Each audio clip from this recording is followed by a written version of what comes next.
प्यारे भैयाओं, कक्षा 9वीं, विषय सामाजिक विज्ञान।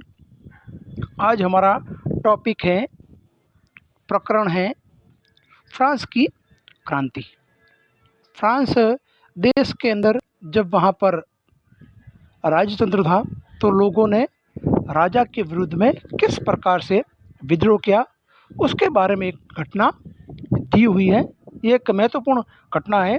उसके बाद में ही फ्रांस के अंदर लोगों ने राजतंत्र को नकार दिया। वैसे हम लोगों ने आगे भी पढ़ा था थोड़ा इसके बारे में कि वहाँ पर एक शासक हुआ था लुई 16वां, जो कम उम्र का ही था और उसके अंदर राजा बनने के किसी भी प्रकार के गुण नहीं थे और बड़ा ही निरंकुश था, स्वेच्छाचारी था।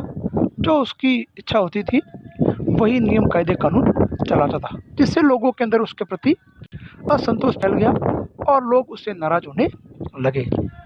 बात है 14 जुलाई 1789 की सुबह की, जब फ्रांस की राजधानी पेरिस नगर के अंदर आतंक का माहौल था, भय का माहौल था। एक लोगों के अंदर डर था कि क्या होने वाला है। वहाँ पर सम्राट ने, जो उस समय का सम्राट था लुई 16वां, उसने सेना को शहर के अंदर बुलाने का आदेश दे दिया और उसी बीच के अंदर लोगों के अंदर एक गलतफहमी, एक अफवाह फैलाई गई कि सम्राट ने यह आदेश दिया है कि वह क्या करे और लोगों के ऊपर गोलियां चलाए, यानी जो भी विद्रोह करने वाले हैं या जो भी शहर के अंदर नागरिक है उनके ऊपर गोलियां चलाएं, उनको मारे। इसमें लगभग 7,000 मर्द तथा औरतें टाउन हॉल के सामने एकत्र हुए और उन्होंने एक जन सेना का गठन करने का निर्णय किया। जब लोगों को इस प्रकार की सूचना या इस प्रकार की बात पता चली तो तकरीबन 7,000 लोग इकट्ठे हुए और उन्होंने एक अपनी सेना बनाई और इस प्रकार से उन्होंने कहा कि हम लोग इस सम्राट की सेना का सामना करेंगे। अब उन्होंने हथियारों की खोज में वे बहुत से सरकारी भवनों के अंदर, यह जो आम नागरिक थे वह जबरदस्ती उन्होंने प्रवेश किया, वह अंदर गए। अंत में सैकड़ों लोगों का एक समूह पेरिस नगर के पूर्वी भाग की ओर चल पड़ा और बेस्तिल के किले की जेल को उन लोगों ने भारी मात्रा में, उस भीड़ ने उस किलों को तोड़ा और उस जेल के अंदर जो भी उस आसपास के क्षेत्र के अंदर सैनिकों के हथियार थे, गोला बारूद, उनको ये लगता था कि हमको यहाँ से कोई ना कोई हथियार मिलेंगे जिससे हम लोग सम्राट की सेना का सामना कर सकें। हथियारों पर कब्जे की इस सशस्त्र लड़ाई में बेस्तिल का कमांडर मारा गया। जैसे ही भीड़ घुसी अंदर तो वहाँ पर जो कमांडर था उसमें उस सेना का, तो उस शस्त्रों के साथ में जब लड़ाई हुई, सशस्त्र का मतलब होता है शस्त्रों के साथ में, जब हथियारों के साथ में लड़ाई हुई तो सम्राट का जो कमांडर था, बेस्तिल किले का जो भी कमांडिंग ऑफिसर था, वो मारा गया और उन लोगों ने, जो वहाँ पर नागरिक यानी जो भी कैदी वहाँ पर उस जेल के अंदर थे, उन सबको लोगों ने छुड़ा लिया। यद्यपि इनकी संख्या केवल 7 थी। छुड़ाए गए लोगों की संख्या कितनी थी? 7 थी। सम्राट की निरंकुश शक्तियों का प्रतीक होने के कारण बेस्तिल का किला लोगों की घृणा का केंद्र था। यानी जब भी लोग वहाँ से गुजरते थे तो उस बेस्तिल के किले को जब लोग देखते थे तो लोग उससे बड़े ही जलन भावना से उसको देखते थे कि यह, इसके अंदर इस प्रकार का व्यक्ति रहता है जिसने हम सबका जीना दूभर कर दिया है। इस प्रकार के व्यक्ति का यह प्रतीक चिन्ह था, तो लोग उससे घृणा करते थे, उससे ईर्ष्या करते थे, उससे जलन करते थे। तो यहाँ पर एक आप चित्र देखेंगे कि ये जो बेस्तिल का किला है वहाँ पर गोला बारूद छूट रहे हैं, उसको लोग तोड़ रहे हैं। एक प्रकार का चित्र यह बनाया हुआ है क्योंकि लोगों को ये लगता था कि इसी के अंदर बहुत सारी शक्तियाँ नहीं थे, और जब तक इस महल को नहीं तोड़ेंगे तब तक राजा की शक्तियाँ कम होने वाली नहीं है। यानी लोग उसको बड़े ही, उस बेस्तिल के किले को सम्राट की इस निरंकुश शक्ति का केंद्र मानते थे।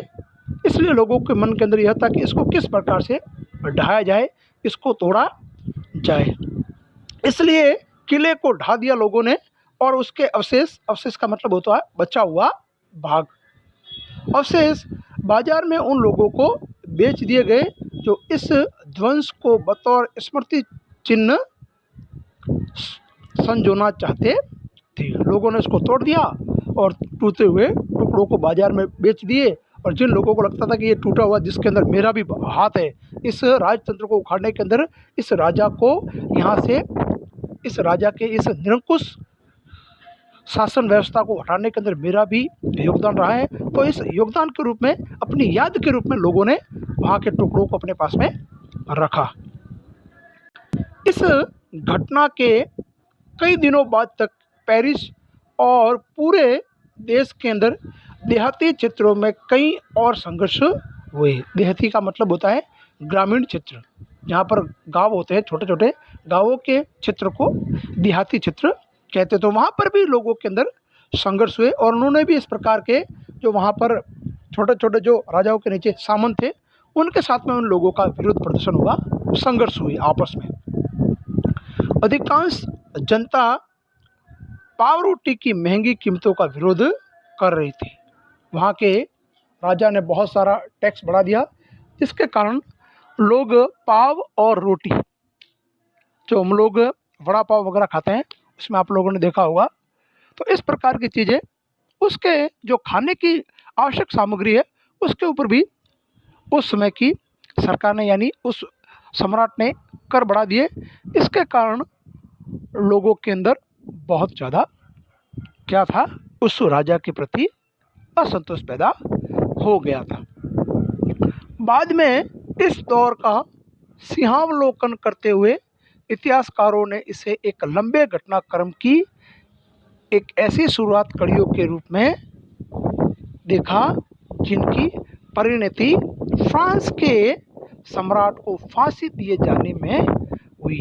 सिंहावलोकन का मतलब होता है शेर की तरह देखना। जब वहाँ के इतिहासकारों ने देखा कि इसका अंत क्या हुआ, इसका अंत, इस घटना का अंत ये हुआ कि वहाँ के राजा को लोगों ने फांसी पर चढ़ा दिया।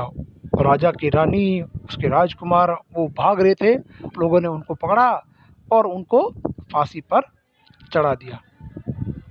हालांकि उस समय अधिकांश लोगों को ऐसे नतीजे की उम्मीद नहीं थी कि हम लोग इतना बड़ा आंदोलन करेंगे, इतना बड़ा विरोध प्रदर्शन करेंगे और इतना ये हिंसक हो जाएगा, और हम लोग पूरे किले को ढा देंगे और किले के अंदर सम्राट को हरा देंगे और उसको पकड़ लेंगे और उसको फांसी तक चढ़ा लेंगे। इस प्रकार की कल्पना वहाँ के लोगों ने कभी नहीं की थी।